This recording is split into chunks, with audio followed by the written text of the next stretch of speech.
90 రోజుల కోర్సు పూర్తి చేస్తే చాలు 100% ప్లేస్మెంట్ సపోర్ట్ తో సాఫ్ట్వేర్ జాబ్ మీ సొంతం. వెంటనే కోడ్ జ్ఞాన్ డెస్టినేషన్ ని సంప్రదించండి.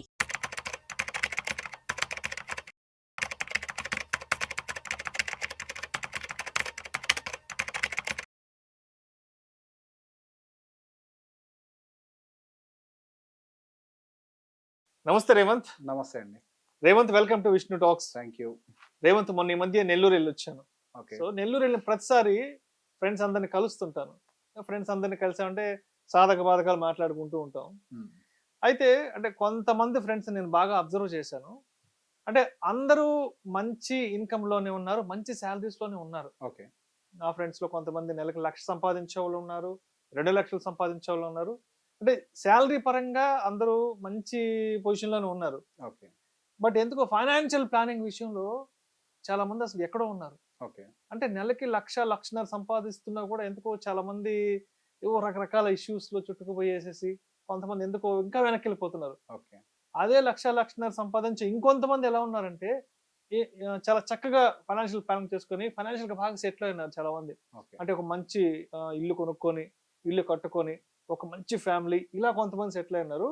మంచి జీతం వస్తున్నా కూడా కొంతమంది ఏవో రకరకాల సమస్యల్లో సుడిగుండాల్లో చిక్కుకుపోయి రకరకాల ఇబ్బందులు పడుతున్నారు. ఓకే. సో అందరికీ ఒకే రకమైన జీతం వస్తున్నా కూడా బట్ ఎందుకు కొంతమంది ఏమో కొంత వెనక్కి వెళ్ళిపోతున్నారు ఫైనాన్షియల్ గా, ఇంకొంతమంది ఏమో చాలా చక్కగా ముందుకెళ్తున్నారు. సో ఎక్కడ తేడా కొడుతుందంటారు అసలు?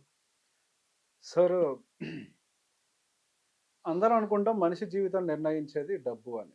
ఎస్, కొంతవరకు అది నిజమే. కానీ యాక్చువల్గా ఒక మనిషి జీవితం కొట్టుమిట్లాడేది 2 అంశాల మధ్యలో. ఒకటి భయం, రెండోది అత్యాశ. ఈ రెండింటి మధ్యలోనే మనిషి జీవితం అంతా కూడా గడుస్తూ ఉంటుంది. ఎవరైతే కంప్లీట్గా భయంతో ఉంటారో వాళ్ళు సంపదను సృష్టించలేరు, ఎవరైతే అత్యాశతో ఉంటారో వాళ్ళు సంపదను సృష్టించలేరు. మనిషికి ఆశ అవసరం, మనిషికి భయము అవసరం. ఈ రెండింటిని ప్రాపర్గా బ్యాలెన్స్డ్గా పెట్టుకొని మధ్యలో ఎవరైతే వెళ్తూ ఉంటారో యాక్చువల్గా వెల్త్ని వాళ్ళు మాత్రమే క్రియేట్ చేస్తూ ఉంటారు, కేవలం వాళ్ళు మాత్రమే. సో బేసిక్గా ఈ రెండింటిని ఏం ట్రిగ్గర్ చేస్తాయి అని అంటే మనిషికి ఉండేటువంటి ఒక ఎమోషన్ ట్రిగ్గర్ చేసి ఈ రెండింటి వైపుగా ఐదర్ ఎక్స్ట్రీమ్ కార్నర్స్లోకి ఒక మనిషిని పుష్ చేసేస్తూ ఉంటాయి. సో బేసిక్గా ఎవరైతే బాగున్నారు అని మీరు చెప్పారో వాళ్ళు ఈ రెండింటికి ఎమోషన్స్కి స్కోప్ ఇవ్వకుండా బ్యాలెన్స్డ్గా ఇన్ బిట్వీన్ లాజిక్ని అప్లై చేస్తూ వాళ్ళు ఇన్వెస్ట్మెంట్స్ చేసుకుంటూ వెళ్ళారు కాబట్టి వాళ్ళకి మంచి రిటర్న్స్ వచ్చి ఉంటాయి. Money always works with logic, not with emotions. మనం అంటాం పొలం ఉంది, మనం అద్భుతంగా ఇదిగా ఉన్నాము అని చెప్పేసి అనుకుంటూ ఉంటాం. ఇంకొక చిన్న మాట కూడా చెప్తాను సార్. చాలా మంది సమస్యతో మాట్లాడుకుంటున్నప్పుడు ఏదో అప్పుల ఊబిలో కూలిపోయి ఉంటారు, వాళ్ళ జీతంతో దాన్ని తీర్చలేరు, విపరీతంగా ఇబ్బంది పడుతూ ఉంటారు. జీతం బాగానే ఉంటుంది బట్ అనుకోని ఒక మిస్టేక్ చేసుకుంటూ ఉంటారు. ఊర్లో కూడా ఒక పొలం ఉంటుంది. సో బేసిక్గా విపరీతంగా ఇబ్బందులు పడ్డ తర్వాత ఊర్లో పొలాన్ని కనుక వాళ్ళు క్లియర్ చేయగలిగితే వాళ్ళు అప్పును తీర్చుకుంటే మళ్ళీ లైఫ్ స్టేబుల్ లెవెల్కి వస్తుంది. అక్కడి నుంచి ప్రయాణం మళ్ళీ మొదలుపెట్టే అవకాశం ఉంటుంది. కానీ చాలా కామన్గా నేను వినేటువంటి మాట ఏంటంటే ఊర్లలో, సార్ మనం సిటీలో ఉండే ల్యాండ్ అమ్మి అప్పు తీర్చగలుగుతామేమో కానీ ఊర్లో ఉండే పొలాన్ని మాత్రం అమ్మి అప్పు తీర్చలేము సార్. సార్ ఒక్కసారి ఊర్లో పొలం అమ్మామంటే జీవితం అయిపోయినట్టుగానే ఊర్లో వాళ్ళందరూ ప్రచారం చేసేస్తారు సార్ అని చెప్పేసి మాట్లాడుతూ ఉంటారు. నేను దానికి ఆపోజిట్గా ఇంకో మాట కూడా చెప్తుంటాను. మీ ఊరు నుంచి ఒకడు ఎదుగున్నాడు అని అంటే ఖచ్చితంగా వాడు మీ ఊర్లో పొలాన్ని అమ్మి వెళ్ళిపోయి అక్కడ పెట్టి ఎదుగున్నాడు అయి ఉంటాడు. అది కూడా గుర్తుపెట్టుకుని ఉండండి. అలాంటి వెరిఫై చేసి చూడండి. చాలా మంది చెప్తారు ఊరు దాటిపోయినాడు ఎప్పటికైనా లైఫ్ లో ఎదుగుతాడు, ఊరు దాటిపోవాలి ఫస్ట్. ఎగ్జాక్ట్లీ. సో బేసిక్ గా అక్కడ మీరు ఎమోషనల్ గా ఏదో ఒకటి ఉంది. So this is called extreme emotion conditions. Emotions లో ఉన్నవాడు ఎప్పుడు ఎదగడానికి అవకాశం లేదు. ఇక్కడ ఇంకో పనులు కూడా చేస్తూ ఉంటాడు. ఎక్స్ట్రీమ్ గ్రీడ్ గా ఉండాలి, అంటే డబ్బులు బాగా సంపాదించాలి, నేను సంపాదించే డబ్బుల్ని ఫాస్ట్గా డబుల్ చేయాలి. So extreme greed character. So వీళ్ళ కండిషన్లు ఏం చేస్తారంటే 1-2 సార్లు ఏదైనా వాళ్ళకి వర్కౌట్ అవ్వచ్చు, కానీ ఖచ్చితంగా 3వ సారో 4వ సారో 5వ సారో ఖచ్చితంగా ఒక పెద్ద ట్రాప్లోనో స్కామ్లో ఇరుక్కుపోతారు.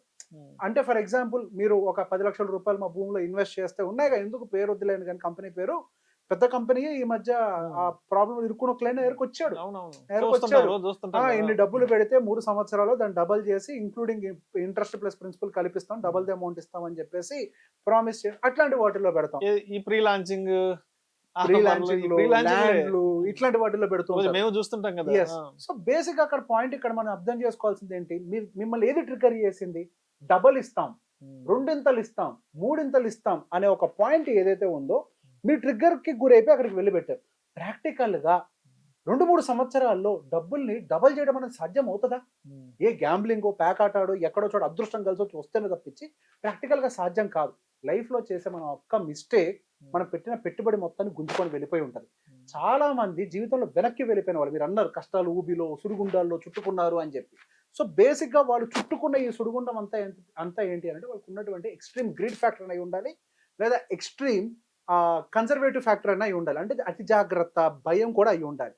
వీళ్ళు కూడా ఏం చేస్తూ ఉంటారు, అతి భయంతో అతి జాగ్రత్తతో అయితే డబ్బులని తీసుకెళ్లి బ్యాంకులోనే ఎఫ్డీలోనే పెడితే నా జీవితం బాగుంటుందని చెప్పి నా డబ్బులకి ఏం కాకుండా అయితే అక్కడ పెట్టే వాళ్ళు ఉంటారు, లేదా ఊర్లోకి వెళ్ళి పొలం కొనుక్కుంటూ ఉంటారు.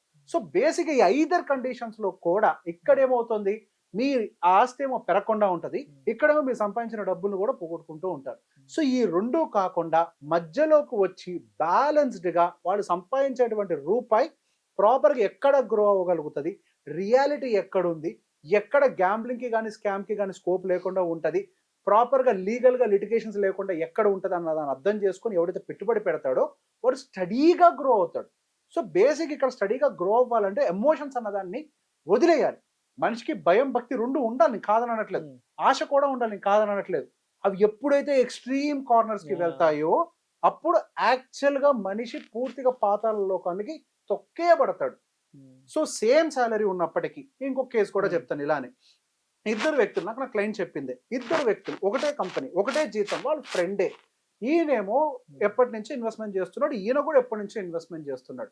సో వీళ్ళిద్దరూ సేమ్ అమౌంట్ ఇన్వెస్ట్మెంట్ చేస్తున్నప్పటికీ ఒక ఆయనేమో విపరీతంగా డబ్బులు సంపాదించాడు, ఒక ఆయన డబ్బులు సంపాదించలేకపోయాడు. సేమ్ జీతం సేమ్ ఇన్వెస్ట్మెంట్. బట్ ఎందుకు జరిగింది అని అంటే ఈయన ఇన్వెస్ట్మెంట్ ని టచ్ చేయకుండా డిసిప్లిన్డ్ గా లాజికల్ గా మెయింటైన్ చేసుకుంటూ వచ్చాడు. ఈయనేమో ఎక్కడ ఎమోషన్ ట్రిగ్గర్ అయితే అక్కడ భూమి ఏదో వచ్చింది డీల్, అమ్మే తీసుకెళ్లి పెట్టే, కార్ డీల్ వచ్చింది అమ్మే తీసుకెళ్లి పెట్టే, అపార్ట్మెంట్ డీల్ వచ్చింది అమ్మే తీసుకెళ్లి పెట్టే.